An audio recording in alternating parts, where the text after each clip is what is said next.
അപ്പസ്തോല പ്രവർത്തനങ്ങൾ 26-ാം അധ്യായം 14-ാം തിരുവചനം. ഞങ്ങളെല്ലാവരും നിലംപതിച്ചപ്പോൾ ഹെബ്രായ ഭാഷയിൽ എന്നോട് പറയുന്ന ഒരു സ്വരം ഞാൻ കേട്ടു. സാവൂൾ, സാവൂൾ, നീ എന്നെ പീഡിപ്പിക്കുന്നത് എന്തുകൊണ്ട്?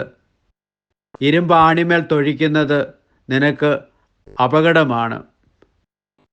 കാരുണ്യവാനായ കർത്താവേ, സ്വന്തം നാശത്തിനിടയാക്കുന്ന പാപമാർഗങ്ങൾ ഉപേക്ഷിച്ച് അങ്ങയെ അനുഗമിക്കുവാൻ ഞങ്ങളെ സഹായിക്കണമേ. ആമേൻ.